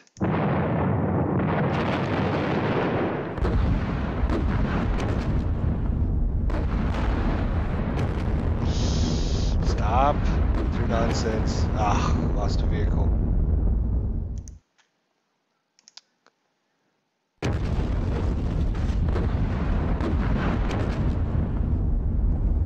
More fatigue. What do you got for me? Yeah, still doesn't do much against hard targets. This guy's still disrupted. These guys still can't. Wait a minute. I thought we had a. There it is. There it is. Pack 40 on this side. We need to do something with that. Shoot.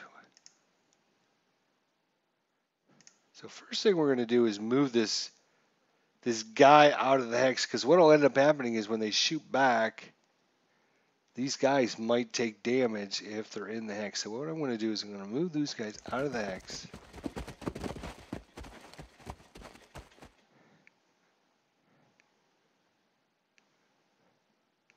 And up there. All right.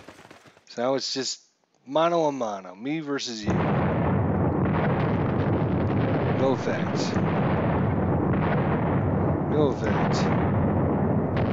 Damn, not a damn thing. Let's see here. This mortar can still see this guy, right? No effect. No effect. That's it. Can't shoot anymore. Movement. Yeah, we don't want to move. This guy's fixed in position for some reason. This guy has not shot yet. Oh, yes, because he's worthless. 3 against hard targets. 14 against soft. Range of 48, but I just can't see him up there, though. Can't shoot him. Yeah, maximum visibility. Okay, all right. Think that's going to be it for turn number 2 for the Germans. Wait a minute. This guy's still got a shot left. This guy. Hit him. Ah. All right, so that guy's only 1 vehicle. There's 2 vehicles. We got 3 disrupted vehicles there. We got 2 there. You guys are fixed positions. You guys have already shot. You're orange, you're orange, you're all orange. You guys aren't going to do anything. We are done with turn number 2. Let's move it on. So let the computer run its turn. And we'll just watch and... Uh-oh, reinforcements have arrived. Smoke available 10. 1 undisrupted or broken unit. So this guy right here passed his check. He's now... I think he was disrupted. So that means this guy's disrupted and this guy's still disrupted.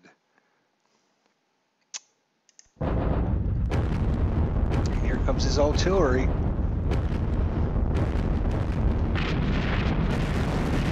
No effects, no effect, no effect.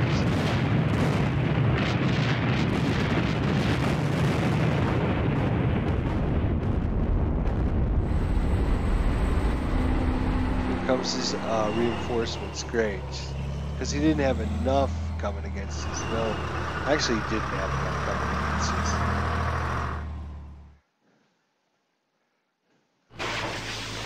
Oh yeah! Another unit, another tank dead.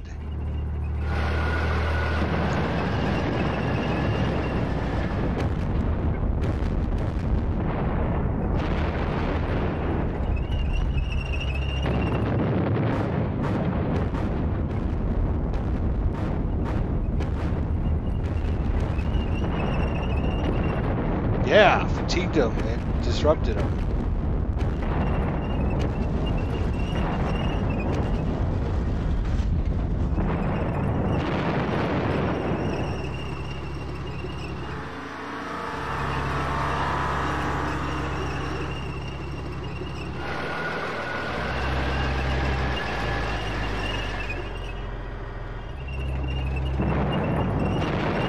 Yes, got another vehicle.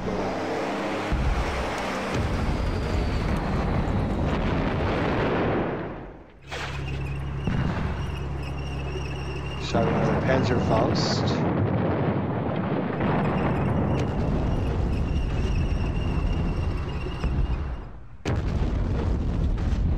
Lost a man. Oh, lost 7 men and got that unit destroyed, and then lost 2 more men. But we got a vehicle.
Battle going on here, turn number 3.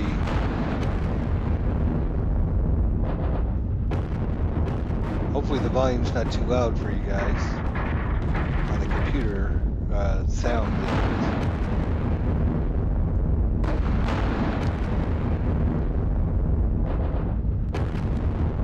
He's like way overstacked in that X. He's got a bunch of units in there. I don't know if he's overstacked. Ah, lost another man.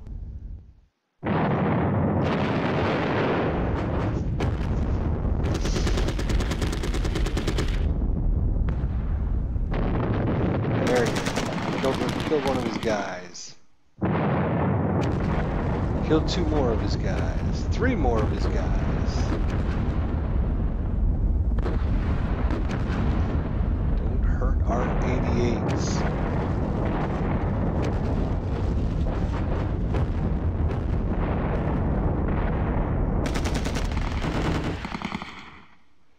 lost a man. Oh, got a vehicle. 2 more men died. Another man down.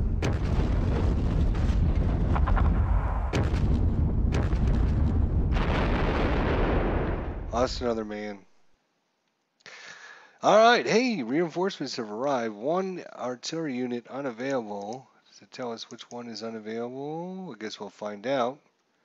2 units that were broken have come clear. So this guy, right somewhere, 019. Oh, right here.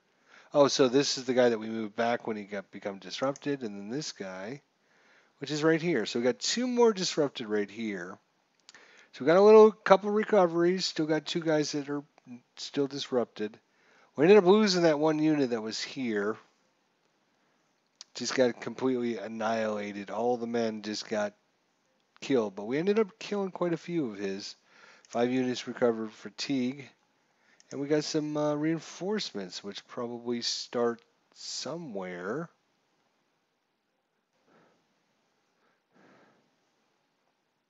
Not sure.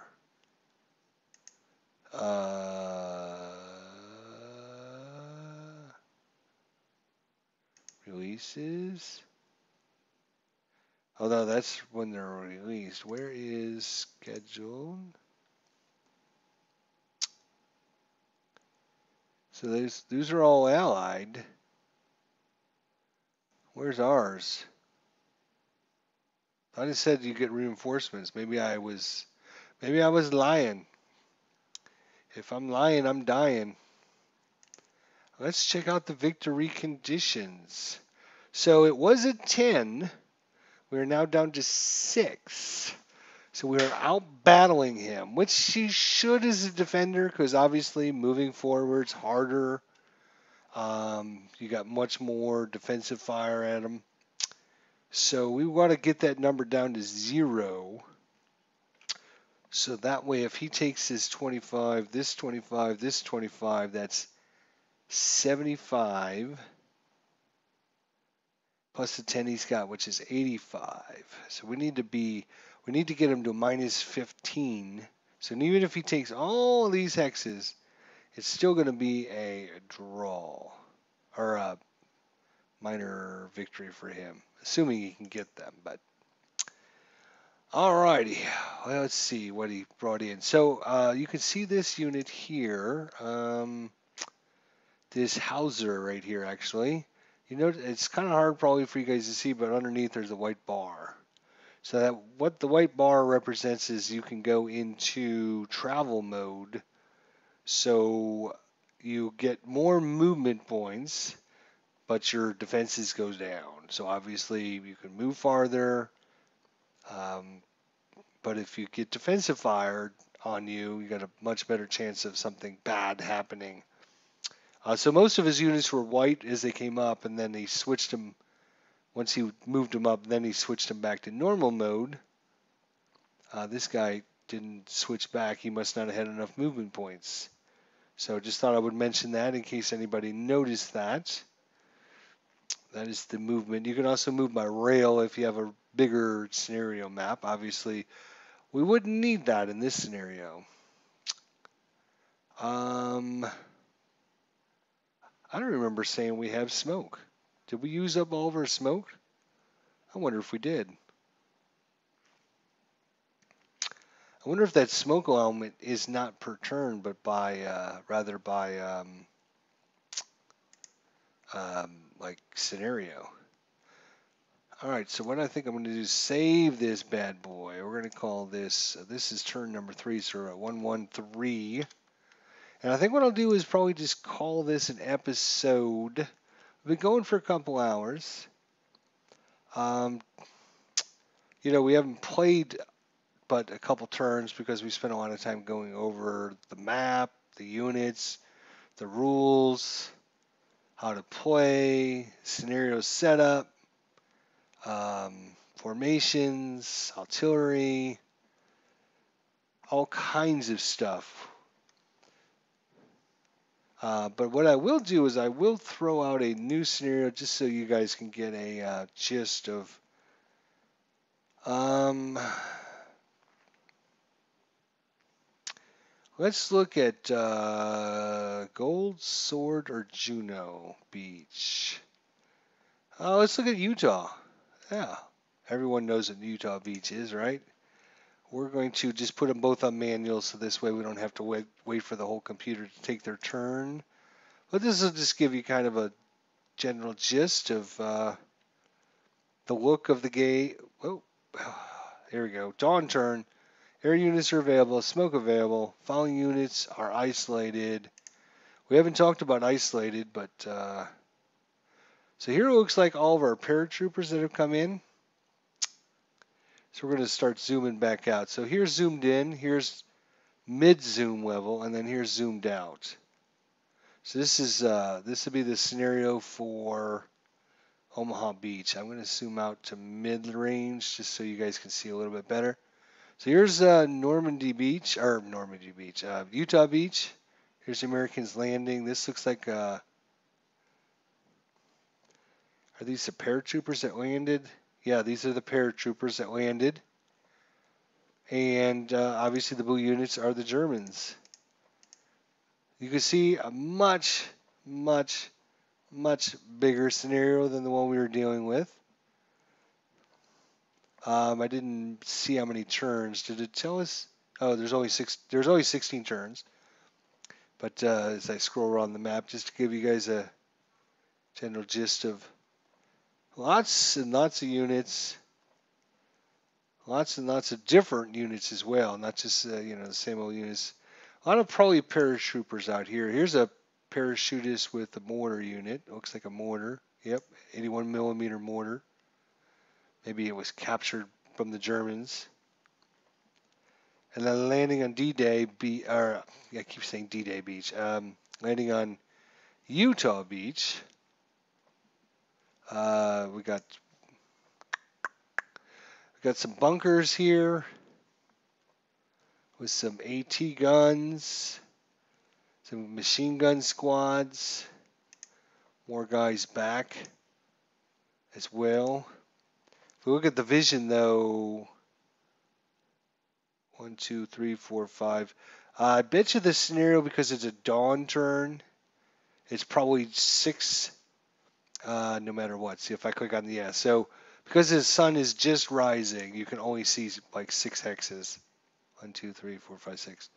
So these guys can just catch us as we're coming in off the beach here. These guys here waiting for guys to come in off the beach as well.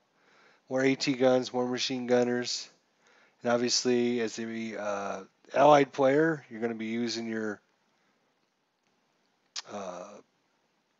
paratroopers here to cut back to the beach and maybe help out your friends that are trying to land there. Very interesting scenario. Let's take a look at one more before we call it quits here. No, we're not going to save that.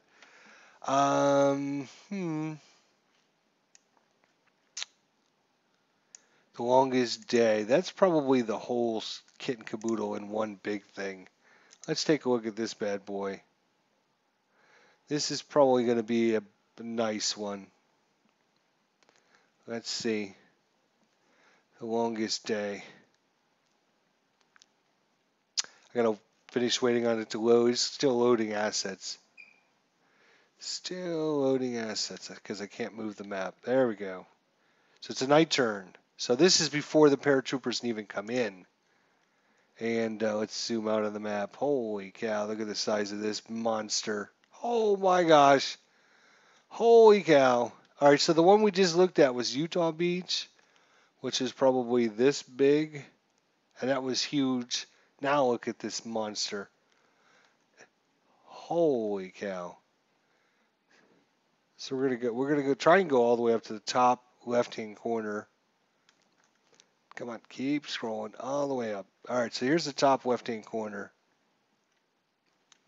So there's all that, and then you got Utah Beach here, and the inlets.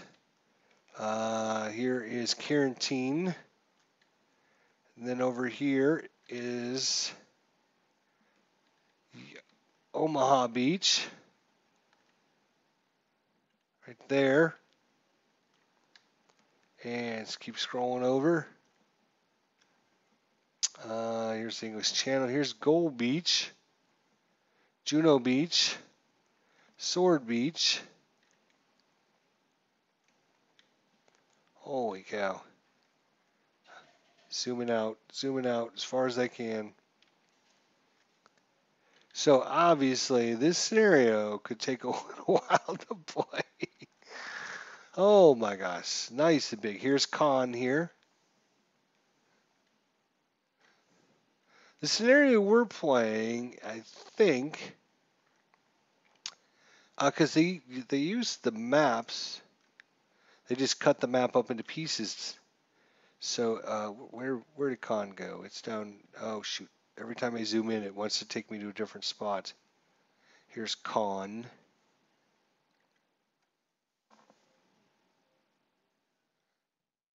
I'm wondering if we're over here on the east side of Con.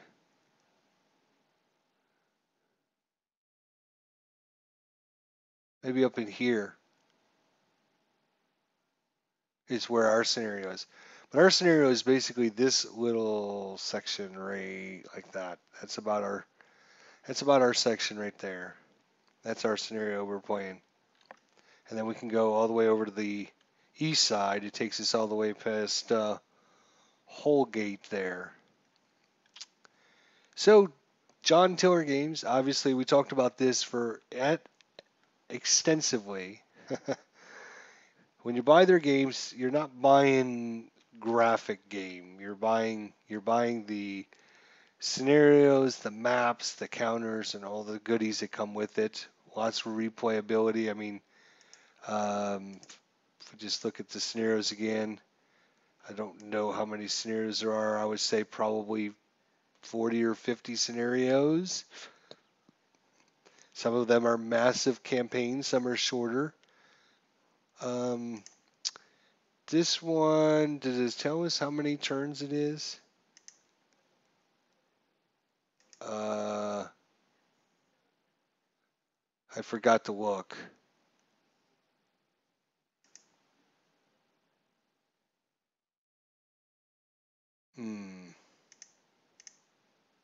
I forgot to look. New. Let's load it up again. It shouldn't take as long to load. I just want to see how long this scenario is, because this could be amazing. Could be rather amazing. So there's so many good things about John Taylor games, and then there's, damn, it does, 40 turns. Oh, it's only 40 turns. Huh, okay. I would have thought it would have been longer than that. Some of the other games are a lot longer. Let's see if we can find like a grand campaign or something like that. What would it be called?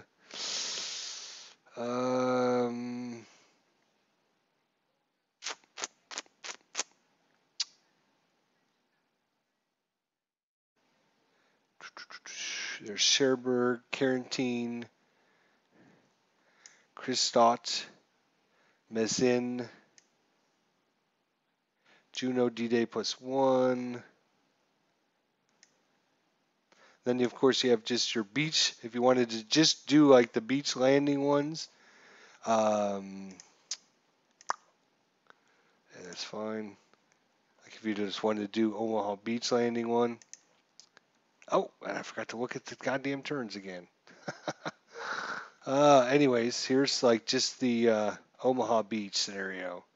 So it's kind of manageable.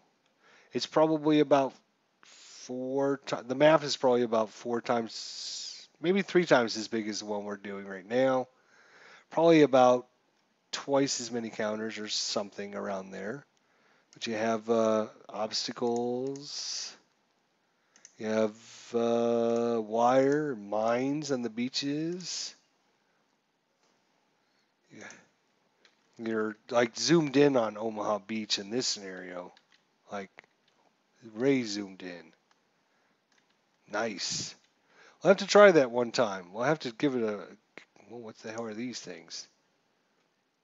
These are 32 centimeter SWG41s. I think these are like the Neville Waffers, but they actually took them off the vehicle and just like built them into the ground. Is that what they did? That's what it looks like. I don't know that. 4 guns. So they are guns. I think they're like the Neville Waffer rocket um, things that they just built into the ground there. That would be a little dangerous. Oh, where are the ships? I think they're ships. Where are the ships? Oh, here are the ships. That's in fixed position. But you do have artillery with the ships. I wonder what kind of. Let's go to our. Let's see what kind of millimeter we're talking about on these artillery. Does it tell us? Oh, actually, you know what? I can just right click on this and it'll tell us. No, it won't. No, it won't. Oh, it's actually only a 4. 4 against hard targets. 60 range, though, as Clinton Parks was saying. If you're within like 15 miles of the beach, just have your ship shoot them. Yeah, they can shoot a long way. 60 hexes. Each one of these hexes, I think, is 250 meters, I think is a default. So 60 times 250 meters. I don't know how far that is, but it's a long ways. Farther than I can run in 2 minutes, I'll tell you that.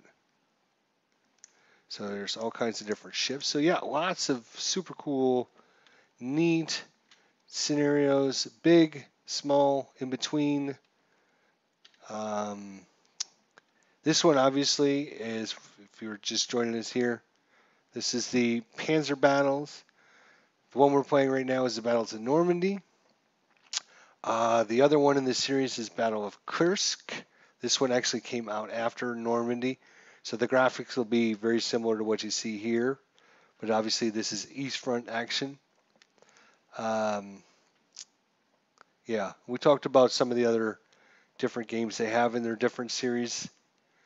I wouldn't, again, not to be mean or say anything bad about Duntours, but I wouldn't order anything that's more than a year or two old because I don't think this one came out. When does it tell us when this came out?